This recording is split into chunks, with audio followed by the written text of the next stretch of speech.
great day in the history of this parliament.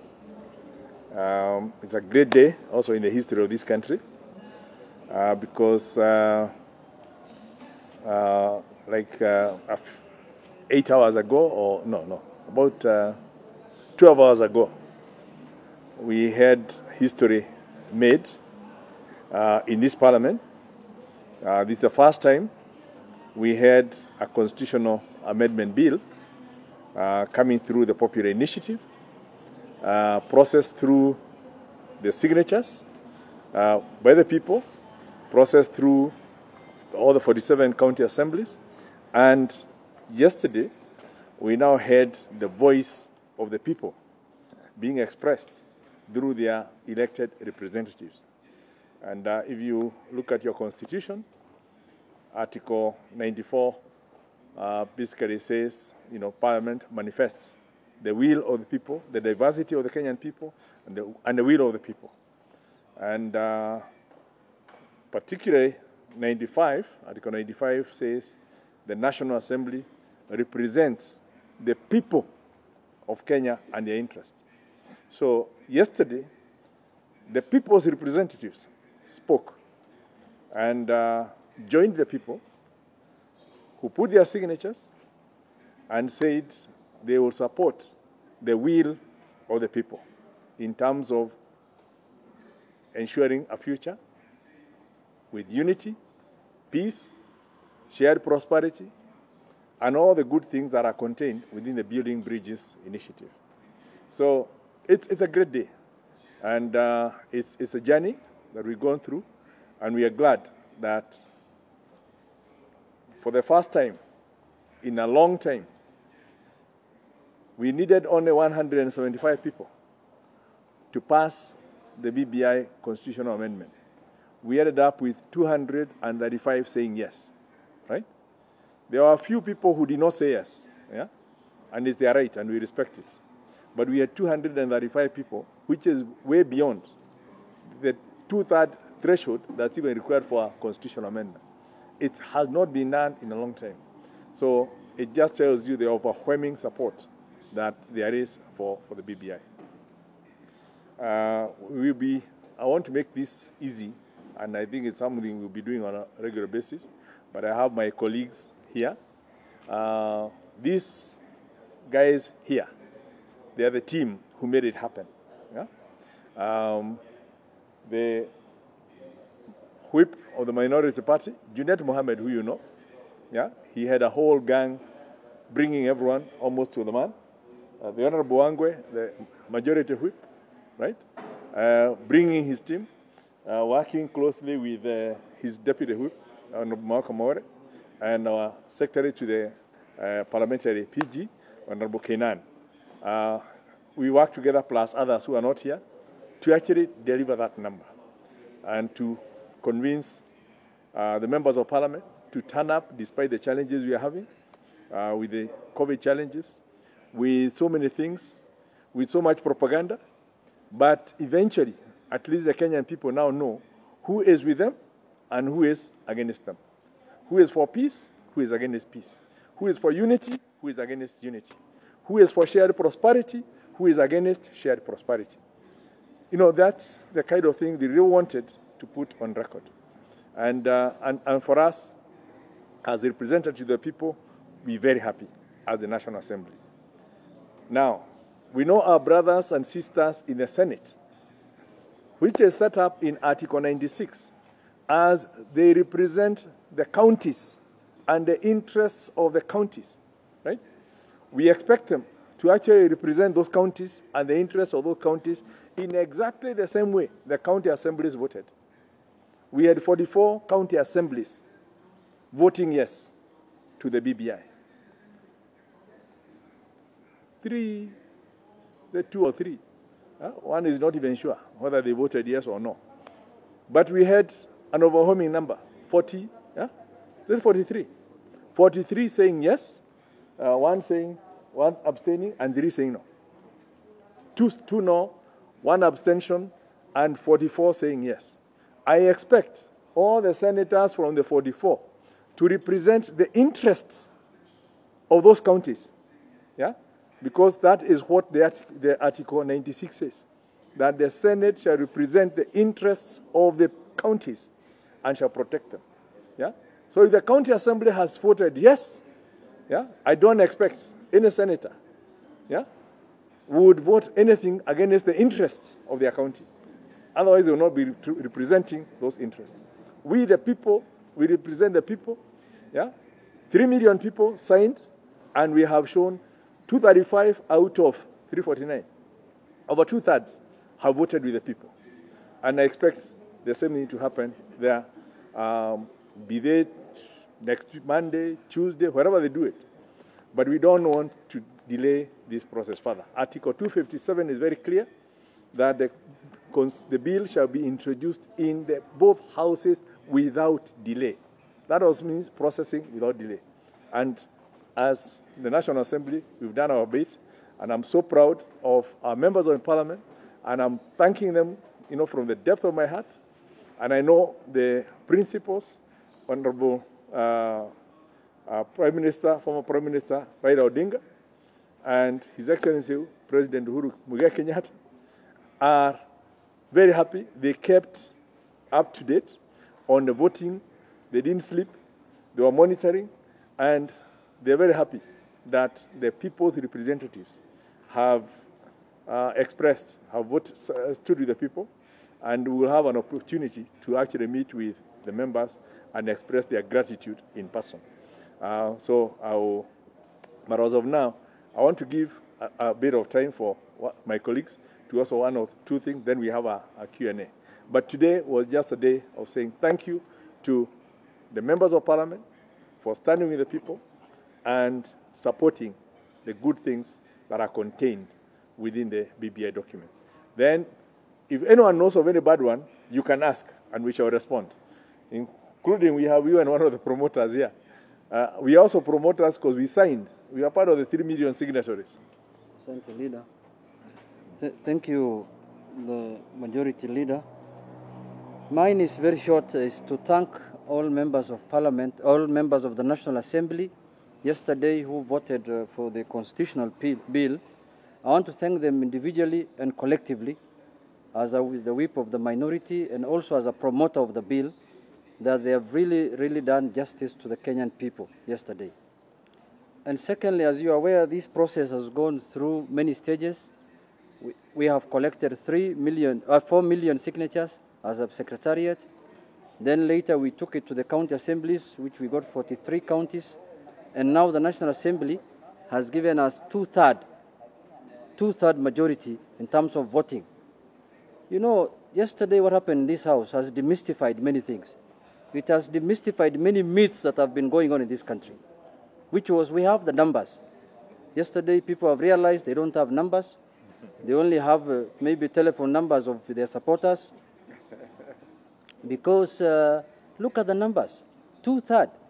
I remember when Prime Minister Raila Odinga and President Kibaki wanted to remove people from the ICC, they couldn't get 2/3 here in Parliament.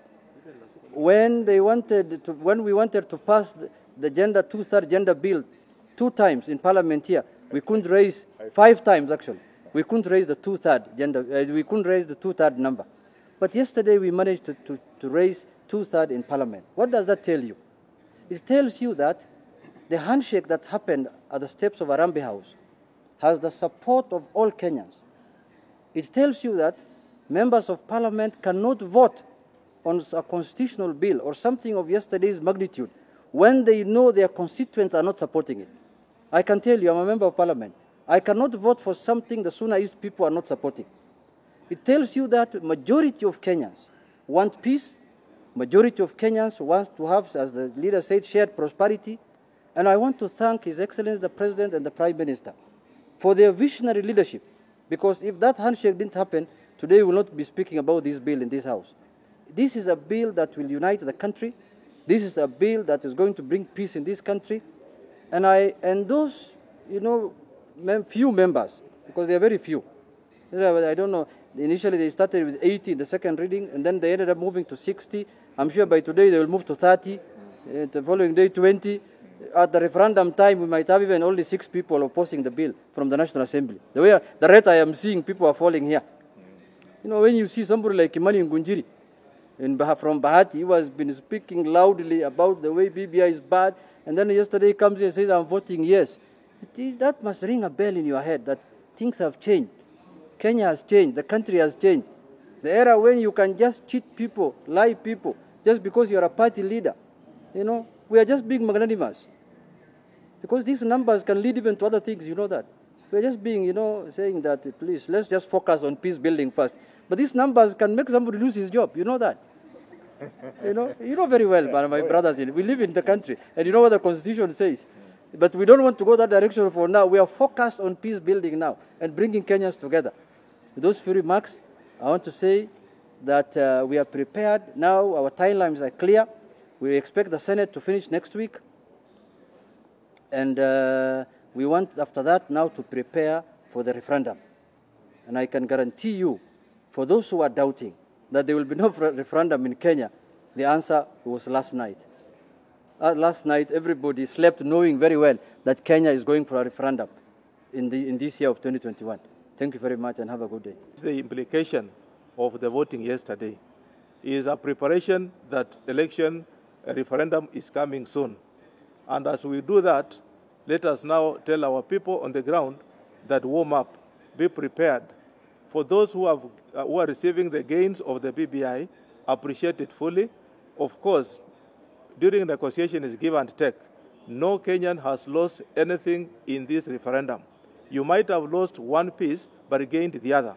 Therefore, you compound together, every Kenyan has gained from this referendum.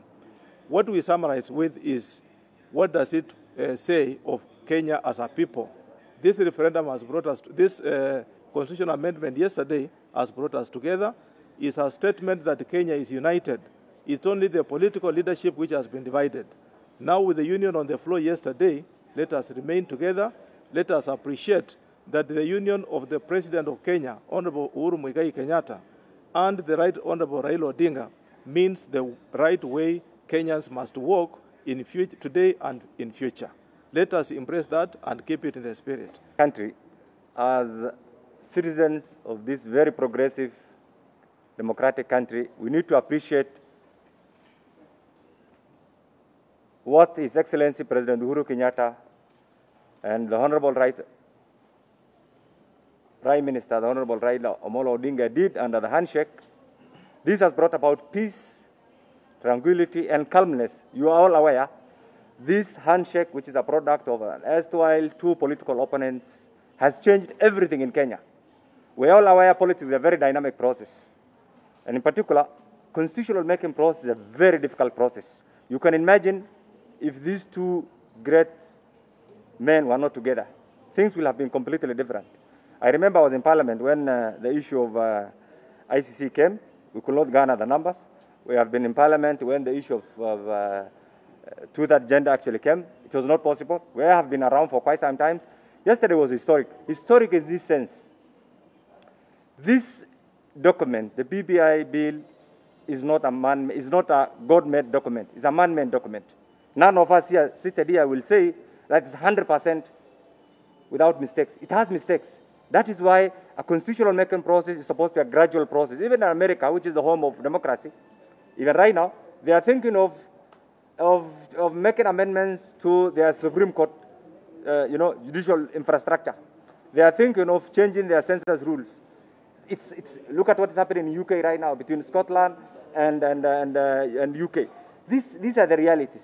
So I want to join my colleagues in thanking the people of Kenya, because without them, and pursuant to Article 1 of the Constitution, the members of Parliament actually represent the sovereign will of the people. And this cannot be denied. And that is the opening chapter of the Constitution. And that is why proudly today, this being a popular initiative, and we being the representative of the people of Kenya, and we being the implementers or the grantors of the sovereign republic, the sovereign will of the people of Kenya, pursuant to Article 1, as read with Article 95, the role of the Member of Parliament, in particular the role of the Member of the National Assembly, is clearly cut out. So I want to thank the members of the National Assembly for resoundingly voting for this particular bill, in particular at this difficult time when we are struggling with COVID, at this particular time, actually at the wee hours of the night. I remember the last time when we did this ML was just March 2012. And one of the bills that we passed, and it's good to remember, was whether we were debating whether to retain the current national government coordination bill or not. I remember 2 minutes to midnight, about 14 of us actually remained. And it was contentious. You can imagine today, Honorable Junet, if the issue of national security was under your governor. For those of us at that particular time who say, no, we cannot devolve security, I think Kenyans need to thank us. And that is what actually helped this country. You can imagine today if governors were in charge of the county securities, if governors were actually the chairs of the county security, someone like my friend here, Mauka More and many others, will have had difficulties. So mine is just to say, thank you, members of the National Assembly. Thank you for the people of Kenya. Thank you, the two principals. Thank you, the leadership of the houses. And I think one thing that we can promise is what happened yesterday is a clear reflection of what Kenyans have done, because this is a popular initiative. We may not have got everything, but there is something that one of my colleagues here has alluded to. Politics is local. I sat yesterday with one of the fervent, actually, one of the persons actually who has been openly, opposing the PPI, and I asked my friend, a good friend of mine, he said the ground now has changed, and the ground now is for PPI. This is when you are to election, and therefore, if truly you are a practicing politician, you must listen to what your people are saying. That is what informs the decision that you make, and that's the essence of democracy. I also want to demystify one thing. There are prophets of doom who are yapping around that the pastoralist community, members of the pastoralist parliamentary group, will vote against PPI. The prophets of doom have been shamed last night. In northern Kenya, only 2 people opposed PPI last night, and it's on record. In the entire pastoralist community with a membership of over 110, I think there are less than 6. Proudly, people have read. You cannot be misled. So I want to tell the prophets of doom who have been using our names as members of the pastoralist community that shame on you. We are enlightened. We are part of the Republic of Kenya. We will join other Kenyans progressively in changing the document, and therefore will not allow to be isolated in the name of taking care of the unique interests of certain individuals or the selfish interests of particular individuals. That is long gone.